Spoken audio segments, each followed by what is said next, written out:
ಬನ್ನಿ ಈ ಕ್ಷಣದ ಪ್ರಮುಖ 25 ಸುದ್ದಿಗಳನ್ನು ನೋಡೋಣ. ಬಿಜೆಪಿ ಸಂಸದ ಪ್ರತಾಪ್ ಸಿಂಹ ಸಹೋದರ ವಿಕ್ರಮ್ ಸಿಂಹನನ್ನ ಅರಣ್ಯ ಇಲಾಖೆ ಅಧಿಕಾರಿಗಳು ಅರೆಸ್ಟ್ ಮಾಡಿದ್ದು ತೀವ್ರ ವಿಚಾರಣೆ ನಡೆಸ್ತಾ ಇದ್ದಾರೆ. ಹಾಸನ ಜಿಲ್ಲೆ ನಂದಗೊಂಡನಹಳ್ಳಿಯಲ್ಲಿ ಕೋಟ್ಯಾಂತರ ರೂಪಾಯಿ ಮೌಲ್ಯದ 126 ಮರ ಕಡಿದು ಸಾಗಿಸಿದ ಆರೋಪ ಸಂಬಂಧ ವಿಚಾರಣೆಯನ್ನ ಮಾಡಲಾಗಿದೆ. ಬೆಂಗಳೂರಿನ ಜಾಲಹಳ್ಳಿಯಲ್ಲಿ ಇರೋ ಜಾರ್ಕಾ ಬಂಡಿ ಅರಣ್ಯ ಇಲಾಖೆ ಕಚೇರಿಯಲ್ಲಿ ವಿಕ್ರಮ್ ಸಿಂಹಗೆ ವಿಚಾರಣೆ ನಡೆಸಲಾಗಿದೆ. ಹಾಸನ ಜಿಲ್ಲೆಯ ನಂದಗೊಂಡನಹಳ್ಳಿಯಲ್ಲಿ ಜಯಮ್ಮಾರಿಗೆ ಸೇರಿದ 3.1 ಎಕರೆ ಜಮೀನನ್ನ ವಿಕ್ರಮ್ ಸಿಂಹ ಗುತ್ತಿಗೆ ಪಡೆದಿದ್ರು. ಸರ್ವೆ ನಂಬರ್ 16 ಪೀಟೂರಲ್ಲಿರುವ ಜಮೀನಲ್ಲಿ ಶುಂಠಿ ಬೆಳೆಯಲು ಪ್ರತಾಪ್ ಸಿಂಹ ಸಹೋದರ ವಿಕ್ರಮ್ ಸಿಂಹ ಅಗ್ರಿಮೆಂಟ್ ಮಾಡಿಕೊಂಡಿದ್ರು. ಡಿಸೆಂಬರ್ 16ರಂದು 216 ಮರಗಳ ಮಾರಣ ಹೋಮ ಪ್ರಕರಣ ಬೆಳಕಿಗೆ ಬಂದಿತ್ತು. ಶುಂಠಿ ಬೆಳೆಯುವುದಕ್ಕೆ ಒಪ್ಪಂದ ಮಾಡಿಕೊಂಡಿದ್ದ ಜಮೀನು ಸೇರಿ 12 ಎಕರೆಯಲ್ಲಿದ್ದ ಮರಗಳ ಹನನ ಮಾಡಿದ್ರು.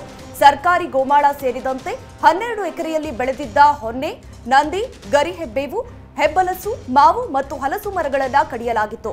ಕೋಟ್ಯಾಂತರ ರೂಪಾಯಿ ಮೌಲ್ಯದ 25 ರಿಂದ 30 ಲೋಡ್ ಮರ ಕಡಿದಿದ್ದಾರೆ ಎಂದು ಅರಣ್ಯ ಇಲಾಖೆ ಅಧಿಕಾರಿಗಳು ತಹಸೀಲ್ದಾರ್ ಮಮತಾ ಮಾಹಿತಿ ನೀಡಿದರು.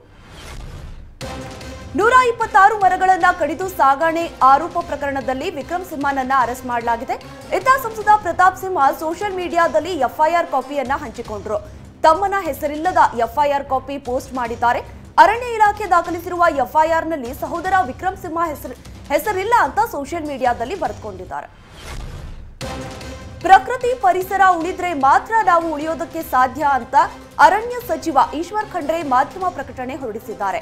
ಆದರೆ ಬೇಲೂರು ತಾಲೂಕು ನಂದಗೊಂಡನಹಳ್ಳಿಯಲ್ಲಿ 126ಕ್ಕೂ ಹೆಚ್ಚು ಮರಗಳನ್ನು ಅಕ್ರಮವಾಗಿ ಕಡಿಯಲಾಗಿದೆ.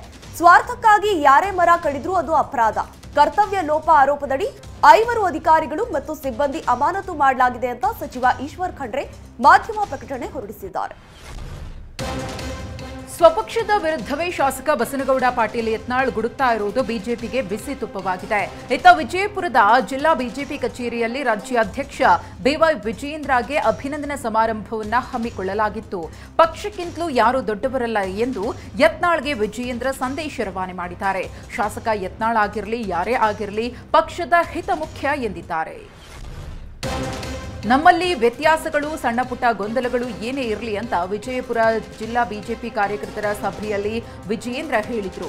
ಪಕ್ಷದ ಮುಂದೆ ಯಾರೂ ದೊಡ್ಡವರಲ್ಲ, ಒಂದಾಗಿ ಒಗ್ಗಟ್ಟಾಗಿ ಹೋಗಬೇಕು, ಪಕ್ಷಕ್ಕೆ ಭದ್ರ ಬುನಾದಿಯನ್ನ ಹಾಕಬೇಕು, ಮುಂದಿನ ಲೋಕಸಭಾ ಚುನಾವಣೆಯಲ್ಲಿ ಬಿಜೆಪಿಯನ್ನ ಗೆಲ್ಲಿಸಬೇಕು, ಜಿಲ್ಲೆಯ ಎಲ್ಲಾ ಕ್ಷೇತ್ರಗಳಲ್ಲೂ ಕಮಲ ಅರಳಿಸುವ ಕೆಲಸ ಮಾಡಬೇಕು, ನಾವು ನೀವು ಸೇರಿ ಮಾಡೋಣ ಎಂದು ಕಾರ್ಯಕರ್ತರಿಗೆ ವಿಜಯೇಂದ್ರ ಕಿವಿಮಾತು ಹೇಳಿದರು.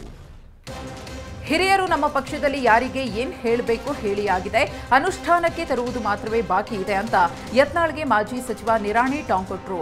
ಅಕ್ಕ ಸತ್ರೆ ಅಮಾವಾಸ್ಯೆ ಎಂದು ನಿಲ್ಲೋದಿಲ್ಲ ಎಂಬುದು ನಿಮಗೆ ತಿಳಿದಿರಬೇಕು. ಬಿಎಸ್ ಯಡಿಯೂರಪ್ಪ ಸೈಕಲ್ ಮೇಲೆ ಅಡ್ಡಾಡಿ ಪಕ್ಷ ಕಟ್ಟಿದ್ದಾರೆ. ಬಿಎಸ್ವೈ ಗುಡುಗಿದ್ರೆ ವಿಧಾನಸೌಧ ನಡುಗುತ್ತೆ ಅನ್ನೋ ಮಾತೇ ಇತ್ತು ಅಂತ ವಿಜಯೇಂದ್ರ ಅಭಿನಂದನಾ ಸಮಾರಂಭದಲ್ಲಿ ನಿರಾಣಿ ಹೇಳಿದ್ರು. 2024ರ ಹೊಸ ವರ್ಷದ ಸ್ವಾಗತಕ್ಕೆ ಕ್ಷಣಗಣನೆ ಶುರುವಾಗಿದೆ. ಅದಕ್ಕಾಗಿ ಮಹಾನಗರದ ಎಂಜಿ ರಸ್ತೆ, ಬ್ರಿಗೇಡ್ ರಸ್ತೆ, ಇಂದಿರಾನಗರ ದೀಪಾಲಂಕಾರದಿಂದ ಝಗಮಗಿಸ್ತಾ ಇವೆ.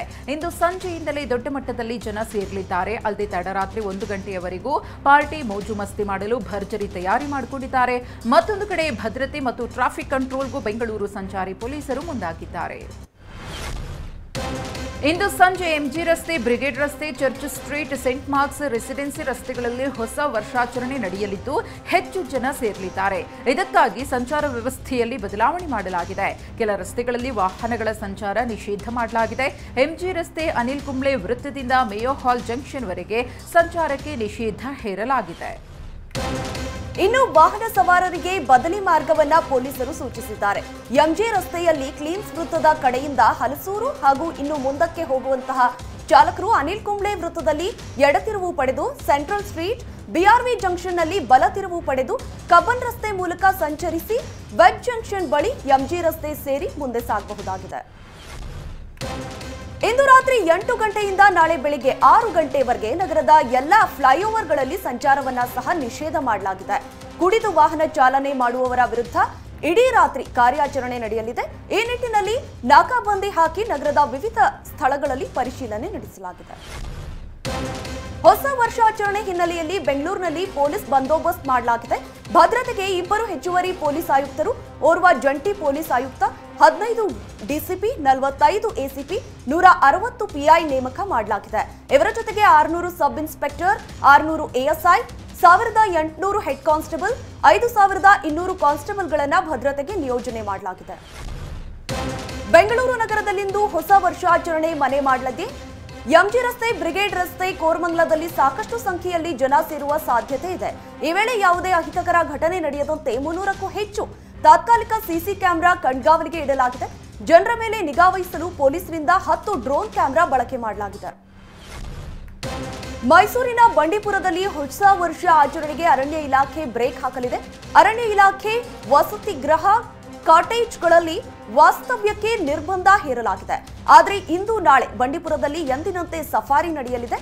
ಆದರೆ ಬಂಡೀಪುರದ ಖಾಸಗಿ ರೆಸಾರ್ಟ್ಗಳಲ್ಲಿಯೂ ಕೂಡ ಮೋಜು ಮಸ್ತಿಗೂ ಬ್ರೇಕ್ ಹಾಕಲಾಗಿದೆ. ಹೊಸ ವರ್ಷಾಚರಣೆಗೆ ಬೆಂಗಳೂರು ಗ್ರಾಮಾಂತರ ಜಿಲ್ಲೆಯ ಪ್ರವಾಸಿ ತಾಣಗಳಿಗೆ ನಿರ್ಬಂಧ ವಿಧಿಸಲಾಗಿದೆ. ಪ್ರಮುಖ ತಾಣಗಳಾದ ಶಿವಗಂಗೆ ಬೆಟ್ಟ ಮತ್ತು ಮಾಕಳಿ ಬೆಟ್ಟ, ಆವತಿ ಬೆಟ್ಟಕ್ಕೆ ಜನವರಿ 1ರ ಮಧ್ಯರಾತ್ರಿಯವರೆಗೂ ಪ್ರವಾಸಿಗರಿಗೆ ನಿರ್ಬಂಧ ವಿಧಿಸಲಾಗಿದೆ.